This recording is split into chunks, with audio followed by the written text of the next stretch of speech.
আসসালামু আলাইকুম গাইস, কেমন আছেন? নিশ্চয়ই ভালো আছেন। আমিও আপনাদের দোয়া এবং আল্লাহর রহমতে বেশ ভালো আছি। আবারও একটা ভিডিও নিয়ে হাজির হয়ে গেলাম।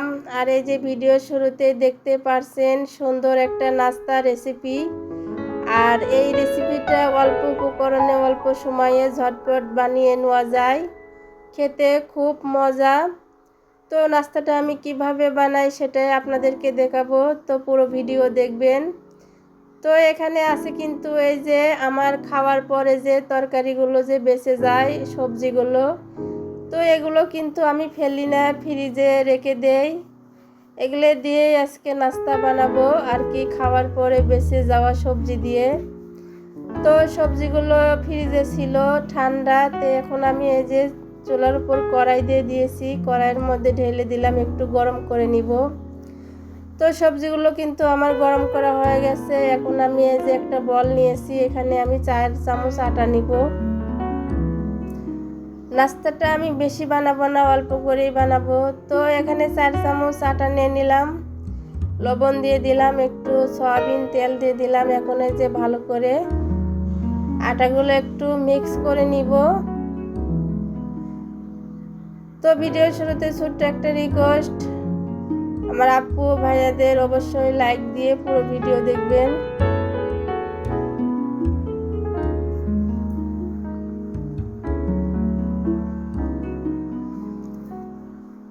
তো আমার কিন্তু এই যে আটাটা মিক্স করা হয়ে গেছে, আটাটা কিন্তু দলা করলে কিন্তু মুঠো হয়ে গেছে।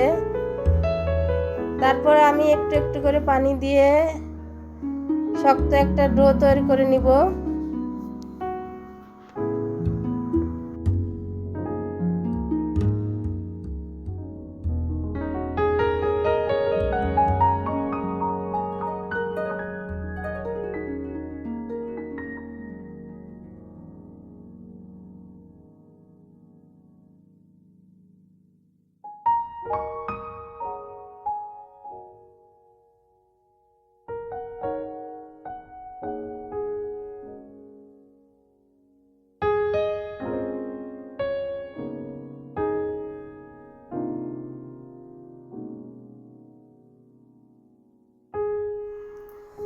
তো আমার আটাটা কিন্তু শক্ত একটা ডো তৈরি করে নিয়েছি। এখন 5 মিনিটের জন্য আমি রেস্টে দিব।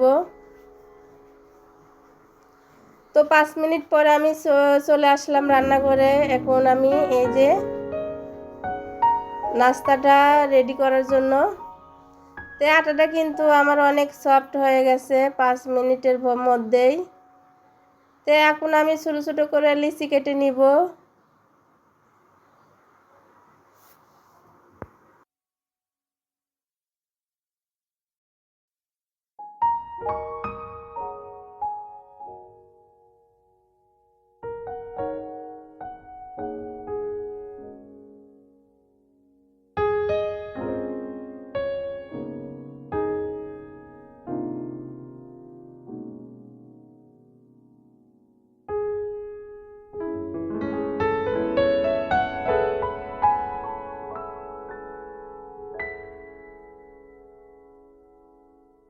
তো এখানে আমি কিন্তু 6টা লিচি নিয়েছি।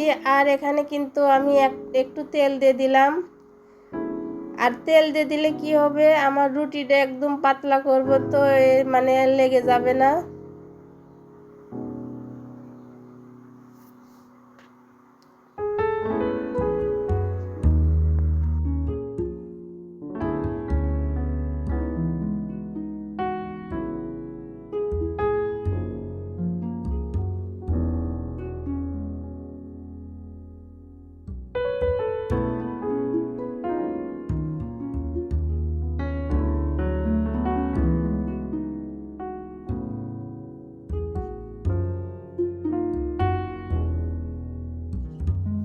তো রুটিটা বানানোর পরে কিন্তু আমি এই যে লম্বা করে রুটিটা বেলে নিয়েছি, একদম পাতলা করে। তো এরই ভিতরে কিন্তু আমি এই যে সবজিগুলো দিয়ে দিলাম। সবজিগুলো দেওয়ার পরে কিন্তু আমি মুড়ে দিলাম। তারপরে যে এখানে কিন্তু এই যে চাকুর সাহায্যে কাটতে হবে, চাকু দিয়ে কাটলে সুন্দর হবে। তে চাকুটা আমি খুঁজে পাইতেছি না, এই জন্য কিন্তু আমি এই যে ছেনি দিয়েই কিন্তু আমি কাটা শুরু করছি। চাকু দিয়ে কাটতে হবে, এটা কিন্তু চাকু দিয়ে কাটলে সুন্দর হবে, জাস্ট একটু নকশার জন্যই কাটা। এভাবে চিকন চিকন করে কেটে দিয়ে একটু পেঁয়াজ দিয়ে ঘুরিয়ে দিলেই কিন্তু একটা শেপ আসে যাবে রোলের।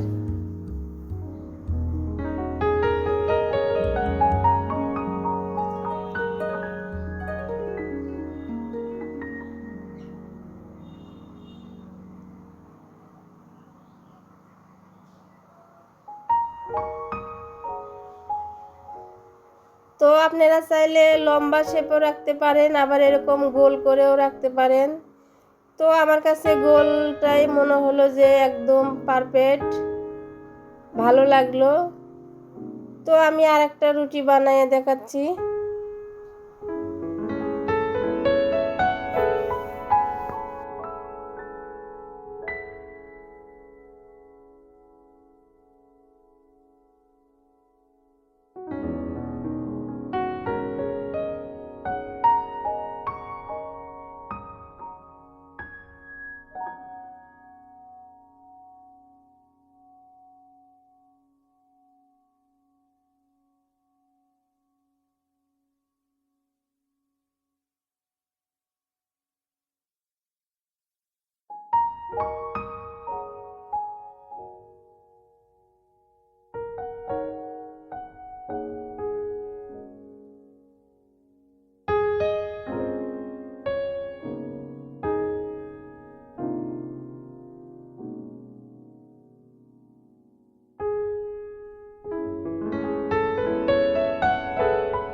তো এটা কিন্তু আমি চাকু দিয়ে করে দেখাচ্ছি, চাকু দিয়ে করলে কিন্তু অনেক সুন্দর হইতেছে।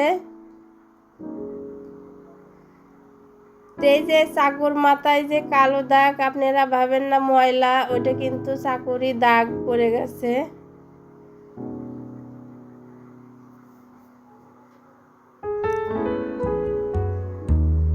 এই যে একদম গাড়ির চাক্কার মতো। তো সবগুলো রোল কিন্তু আমার বানানো হয়ে গেছে। এখন আমি এই যে কড়াইয়ে তেল দিয়ে দিয়েছি, তেলটা কিন্তু গরম হয়ে গেছে, হালকা গরমেই দিতে হবে আর অল্প আছে কিন্তু এটা ভাজতে হবে।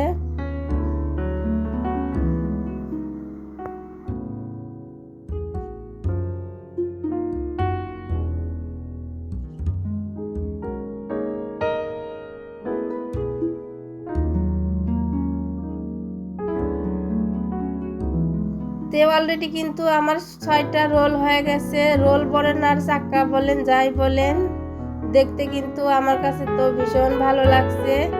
তো এটা আস্তে আস্তে আমি ব্রাউন কালার করে ভেজে নিব। তো আমার ভাজাটা কিন্তু অলরেডি কমপ্লিট হয়ে গেছে, কালারটা কিন্তু জাস্ট ওয়াও, আর একদম মুসমুসে হয়েছে, আর খেতেও কিন্তু মাশাআল্লাহ অনেক মজা হয়েছিল। তো এই তো সবজিগুলো কিন্তু আমার ফেলে দেওয়া লাগতো, সবজিগুলো কিন্তু একবার দুইবার খাওয়ার পরে আর মানে ফ্রিজ থেকে বের করার পরে সেই সবজিগুলো আর কেউ খেতে চায় না। তো এইভাবে সুন্দর করে নাস্তা বানিয়ে দিলে তো মজা করে সবাই খেয়ে ফেলে। তো ভিডিওটা আমি এখানে শেষ করে দিব। সবাই ভালো থাকবেন, সুস্থ থাকবেন, আল্লাহ হাফেজ। সবাই সবাইকে সাপোর্ট করবেন।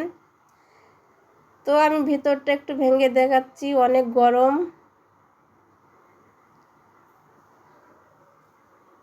কেউ বুঝতেই পারে নাই যে এটা ফেলে রাখা সবজিগুলো দিয়ে